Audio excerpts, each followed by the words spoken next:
दोस्तों नमस्कार। बहुत स्वागत आपका चौकस भारत में। मैं आपका दोस्त ब्रजेंद्र। 12 जून को विपक्षी एकता मुहिम बिहार की धरती और राजधानी पटना में देखी जा सकती है। दरअसल नीतीश कुमार जी की अगुवाई में ये पूरा मुहिम क्रियान्वयन होगा और जितने भी विपक्षी हैं यानी गैर भाजपाई जो पार्टियां हैं वो एक मंच पर साझा करने वाले हैं। लेकिन इस साझेदारी में अभी भी पेच है। दरअसल पेच क्या है कि आपके जो अध्यक्ष हैं केजरीवाल या आपसे जो मुख्यमंत्री हैं दिल्ली के केजरीवाल, अरविंद केजरीवाल जी, उनका आना अभी भी संशय में है। दरअसल उनकी जो नाराज़गी है वो सीधा सीधा कांग्रेस के साथ है। कांग्रेस कई बार उन्हें पटखनी दे चुकी है और स्थिति यही है कि उनकी नाराज़गी है और इस मंच पर साझा करने से वो लगातार कतराते नज़र आ रहे हैं। अगर बात करें कर्नाटक की तो केजरीवाल जी का ये कहना है कि कर्नाटक में भी उन्हें बाहर का रास्ता दिखाया गया और जो पंजाब की जो स्थिति है कांग्रेस इसलिए भी वहाँ से खिन्न है कि अरविंद केजरीवाल ने कांग्रेस का पूर्ण रूपेण सफाया कर दिया है। चलिए इसी मसले पर हम बात करने पहुँचे हैं। आरजेडी के पूर्व एमएलसी आज़ाद गांधी जी हमारे साथ हैं। इन्हीं से बात करते हैं कि सारे लोग एकत्र हो रहे हैं लेकिन विपक्षियों में जो दिल्ली के मुख्यमंत्री हैं अभी अरविंद केजरीवाल जी, उनका आना संशय में है। उनका सीधा जो ये कहना है कि कांग्रेस से हमारा कोई बनाव नहीं है। देखिए, मैं आपको पहले बता देना चाहता हूँ कि जो बिहार है जी, चाहे आज़ादी की लड़ाई लड़ने में हो, नमक छोड़ो आंदोलन में हो, चाहे कोई बगावत करने में, ये सबसे आगे रहा है ये प्रदेश। हम तो नीतीश कुमार जी को बधाई देना चाहते हैं। ये आंदोलन की जो शुरुआत है, जो बैठक क्या मतलब एक आंदोलन है, सत्ता परिवर्तन का जो लोगों ने संकल्प लिया है, भारत की जितनी भी पार्टियां हैं तमाम लोगों ने जो संकल्प लिया उसकी शुरुआत बिहार में हो रही है। और जब शुरुआत बिहार में हो तो रिजल्ट भी पक्ष में आया है। हमेशा हिंदुस्तान का इतिहास कहता है, जब आप हिंदुस्तान के हिस्ट्री ऑफ इंडिया की ओर अब जब जाएंगे कोई भी आंदोलन का, तो आपको नज़ारा जो है, नतीजा हमेशा पक्ष में रहा है बिहार का। देखिए, धीरे धीरे समन्वय अभी स्थापित करने की कोशिश की जा रही है और 12 तारीख को आप नज़ारा देखेंगे। ये बिहार में जो हम लोग तमाम जो कार्यकर्ता हैं, हम लोग ने तैयारियां कर ली है, पूरी तैयारी कर ली है कि इस कार्यक्रम को कैसे बढ़ाया जाए और कुछ अच्छा रूप दिया जाए। इसके लिए महागठबंधन के तमाम नेताओं ने इस पर पहल करते हुए हाल ही में मीटिंग भी आरजेडी कार्यालय में श्री जगदानंद सिंह जी की अध्यक्षता में संपन्न हुआ था। निर्देशित किया गया था तमाम लोगों को कि जो हमारे देश के विभिन्न कोने से जो लोग आ रहे हैं उनका हम लोग कैसे अभिनंदन करें, स्वागत करें और आंदोलन का प्रारूप हम कैसे तैयार करें। देखिए, आपने केजरीवाल साहब के बारे में आपने प्रकाश डाला कि लड़ाई हमको कांग्रेस से है। तो देखिए, यहाँ कांग्रेस की लड़ाई ये दिल्ली की लड़ाई नहीं है, पंजाब की लड़ाई नहीं है, ये कर्नाटका की लड़ाई नहीं है। ये लड़ाई देश बचाने की है। 9 साल 10 साल 9वां साल आज उनका पूरा हो गया है 2-3 दिन पहले भारतीय जनता पार्टी का। और 9 साल में जो देश की स्थिति जो बन गई, शीशे की तरह ये चकनाचूर हो गया। ये सरकार बोलने के लिए हर व्यक्ति बोलता है कि मैं अच्छा हूँ, मेरा कार्य अच्छा है, हम बहुत अच्छा कार्य कर रहे हैं, लेकिन जनता जिसको सर्टिफिकेट जनता देती है, ये लोकसभा चुनाव हो चाहे विधानसभा का चुनाव हो, कोई भी डेमोक्रेटिक व्यवस्था में जनतंत्र मालिक होता है। जो जनता के नज़र में जो चीज़ें होती है उसका महत्व रहता है। भारतीय जनता पार्टी के पीछे या उनके दलों के जो लोग हैं उनका न कोई सिद्धांत है न कोई विचारधारा है।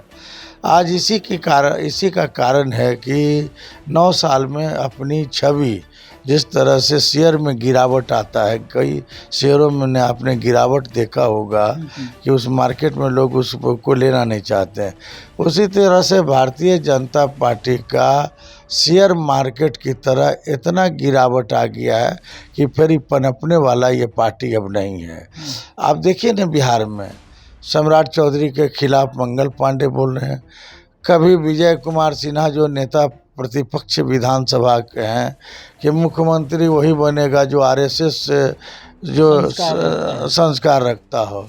तो इस तरह से ये लोग मोदी को, जो यह मोदी का नाटक हो सकता, आदर मोदी जी या शाह जी का नाटक हो कि किसी पिछड़ा वर्ग को ला करके उसको बेइज्जती करो। आते आते देखिएगा स्थिति ऐसा हो जाएगा। मैं बताने हमेशा आपसे बातें होती है, मैं बता रहा हूँ कि सम्राट अशोक न घर के रहेंगे, ये जो सम्राट चौधरी साहब जो हैं, न ये घर के रहेंगे न घाट के रहेंगे। ये सुशील, ये नरेंद्र कुमार जो मोदी साहब जो हैं, जो हिंदुस्तान के प्रधानमंत्री है, वो डेमोक्रेटिव को भुला गए हैं। प्रजातंत्र नाम का चीज़ अब इस देश में रहा नहीं। प्रजातंत्र को ही खा गए चटनी की तरह। आप देखिए ना, इतना बड़ा बढ़िया हम लोग का विश्व में सबसे बढ़िया जो है हम लोग का पार्लियामेंट, जो कला संस्कारों से भरा पड़ा, संस्कृतियों से भरा पड़ा, उसका जो है ख़त्म कर दिए। अब पार्लियामेंट का जो है शुरुआत ये हिंदुस्तान के इतिहास में ये पहली बार है, वर्ल्ड के इतिहास में, नोट है हिंदुस्तान, कि नया पार्लियामेंट बने और नया पार्लियामेंट में हम लोग जो है उसमें जाके प्रवेश करें। अब मोदी जी उसको दंडवत कर रहे हैं। अब देखे होंगे, जब हिंदुस्तान सेकुलर कंट्री है, यहाँ सभी धर्मों का एक अधिकार है, तो हम जानना चाहते हैं ना मोदी जी से कि अगर मोदी जी तो दंडवत इस वजह से कर रहे हैं कि लोकतंत्र का मंदिर है वो, तो मंदिर समझ के मंदिर में जब भी कोई प्रवेश करता है तो सबसे पहले दंडवत ही करता है, शायद ये वजह रही होगी। देखिए, तो वो जो हमारा पहले वाला मंदिर जो था, जो देश दुनिया में नामी था, उसमें नया बनाने का क्या जरूरत था? आपने 12,000 करोड़ रुपया खर्च किया इसमें। 12,000 करोड़ रुपया से क्या फ़ायदा हो रहा है इस देश को? मैं इसका विरोधी नहीं हूँ। कई 12,000 करोड़ जनता में खर्च किए जा सकते हैं। अगर आप बताइए कि 9 वर्ष के दरमियान में क्या बिहार में एक मेडिकल कॉलेज की स्थापना मोदी जी द्वारा हुआ क्या? कोई सेंट्रल गवर्नमेंट का कोई ऐसा एक आध गो फैक्ट्री ऐसा बना क्या? मोदी जी के रीजन में क्या यहाँ आदर्श गांव की घोषणा की गई क्या? हम तो कई बार हम लोगों ने लिखित रूप से एक मार्गदर्शन भी हम लोगों को सरकार को किया कि कम से कम बिहार के 100 गांवों को आदर्श ग्राम बनाइए, शहर की तरह बने। जिस तरह से हरियाणा काफ़ी कांग्रेस के रीजन में डेवलपमेंट हुआ, हुड्डा साहब जब वहाँ चीफ मिनिस्टर थे, तो वहाँ गांव का चयन वहाँ किया जाता था कि हम किस गांव को आदर्श ग्राम घोषित करेंगे। और शहर से बढ़िया पानी टंकी से लेकर के, बैंक से लेकर के, एटीएम से लेकर के, मेडिकल कॉलेज, मेडिकल मैंने जितना चीज़ चाहिए एक शहर में, उतना लोगों ने गांव में देने का काम हरियाणा में कांग्रेस की सरकार ने किया। क्या भारतीय जनता पार्टी के पास कोई ऐसा, इनके पास कोई योजना नहीं है क्या? कोई प्लानिंग नहीं है क्या? इससे 12,000 करोड़ रुपया खर्च कर देने से क्या, और नए मंदिर का दंडवत करने से, मंदिर का दंडवत तो लोग डेली करते हैं जा कर के। आज देखिए ना, बाबा बागेश्वर के यहाँ लाखों लाख लोग दंडवत किए, तैयो पॉकेटमारी हो गया, महिलाओं का चैन छीना गया। नहीं होता ये सब। लेकिन सवाल ये है कि जिस तरह का माहौल बन रहा है, केजरीवाल जी का कहना है कि हमारा नीतीश कुमार और तेजस्वी जी से बड़ा ही अच्छा संबंध है, लेकिन एक मसला है कांग्रेस का, इसके वजह से ये पूरा जो माहौल है वो ख़राब हो रहा है। 12 तारीख का जो यहाँ आयोजन हो रहा है विपक्षियों का, एक जगह साझा करेंगे जो मंच है, इसमें केजरीवाल जी के आने में संशय है। अब स्थिति ये होती है कि क्या जो विपक्षी दल हैं वो अब जैसे ये तेजस्वी यादव जी हो गए या नीतीश कुमार जी हो गए, कांग्रेस को केजरीवाल को लाने के लिए दरकिनार भी कर सकते हैं क्या? देखिए, केजरीवाल साहब जो है एक सोशल थिंकर भी हैं, एक चीफ मिनिस्टर के साथ साथ एक काफ़ी सामाजिक परिवेश में वो पैदा लिए हैं। और एक अफसर, आप जानते हैं कि उन्होंने अफसर से अपना IAS अफसर थे जी। और वो सेवानिवृत्त हो गए, वॉलंटरी रिटायर दे करके वो राजनीति में प्रवेश किए। उनको तमाम पता है, हर चीज़ की जानकारी, एक पढ़ा लिखा व्यक्ति है जो आज देखिए 2 राज्यों में उनका जो है धीरे धीरे बढ़त बना रहे हैं। तो देश की स्थिति और परिस्थिति को वो समझ रहे हैं कि अगर दोबारा मोदी अगर 25 में आ गया तो हिंदुस्तान में जो प्रजातंत्र है, जिसको लोकतंत्र कहते हैं, वो समाप्त हो जाएगा। अगर ये अंतिम चुनाव होगा इस देश का, इसी पार्लियामेंट में जहां दंडवत किए हैं, उसी पार्लियामेंट में यह घोषणा हो जाएगी कि अब 20 वर्ष के बाद लोकसभा का चुनाव होगा, विधानसभा का चुनाव 25 वर्ष के बाद होगा। ये डेमोक्रेटिक को बर्बाद करने का जो रणनीति भारतीय जनता पार्टी ने समझ की योजना बनाया है, ये केजरीवाल इस बात को समझ रहे हैं। और हम लोग जो अंदाज़ा लगा रहे हैं पूरी राजनीति का, देश की राजनीति का, कि तेजस्वी यादव और नीतीश कुमार के प्रति लोगों का काफ़ी रुझान है। और एक नया गेम होगा 12 तारीख को। 12 तारीख इस देश की नई दिशा तय करेगी। मैं पत्रकार साहब आपको बता रहा हूँ, उस दिन इतिहास के अक्षरों में बिहार का नाम आएगा। बिहार हमेशा परिवर्तन किया हर चीज़ का, बिहार हर चीज़ में आगे रहा है।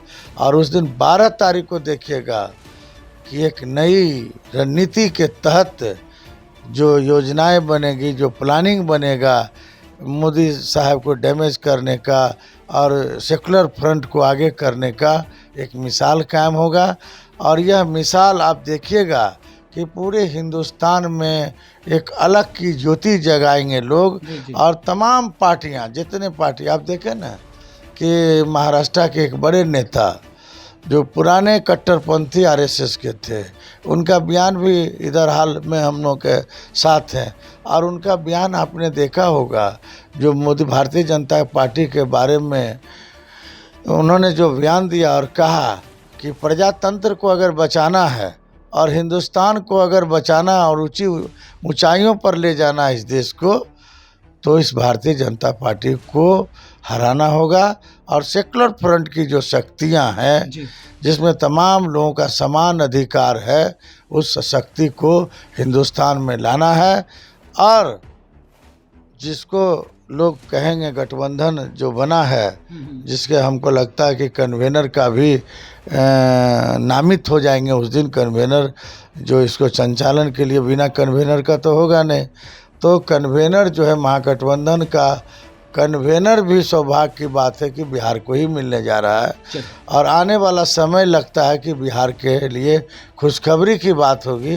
बिहार को जिस तरह से उन्नति और प्रगति पर आदरणीय नेता तेजस्वी यादव और नीतीश कुमार ले जाने का जो प्रयास कर रहे हैं, ठीक उसी तरह देश को भी आगे ले जाने का प्रयास बिहार के माध्यम से हो। चलिए, बहुत शुक्रिया जानकारी देने के लिए। हमारे साथ आज़ाद गांधी जी, पूर्व MLC RJD से।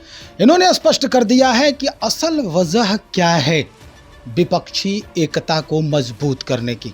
दरअसल विपक्षी एकता को मजबूत करने का जो भय है, वो ये नहीं है कि नरेंद्र मोदी को हटाना है।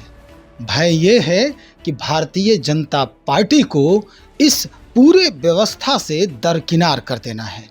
भय ये है कि कहीं फिर से संवैधानिक संशोधन करते हुए कोई भी जो लोकतंत्र का पर्व जो होता है, उसकी जो अवस्था है यानी आयु जो है, उसको कहीं बढ़ा न दिया जाए। यानी जो 5 वर्षों में जो चुनाव होते रहे हैं, चाहे वो लोकसभा के लिए हो या विधानसभा के लिए हो, ये चुनाव अब 20 वर्षों में भी हो सकते हैं अगर भाजपा रही शासन में, सत्ता में, तब। डर बस इतना ही है। और यही है कि 12 तारीख को नए क्रांति का आगाज़, नए जो परिवर्तन है उसका आगाज़ पटना के गांधी मैदान के बापू सभागार से शुरू होगी। चलिए देखते हैं 12 तारीख को क्या कुछ होता है, परिवर्तन कैसे आते हैं अपने देश में, अपने राज्य में, और सारी खबरों को लेकर हम उस दिन भी हाजिर रहेंगे। तब तक इंतज़ार करें। बहुत शुक्रिया आपका।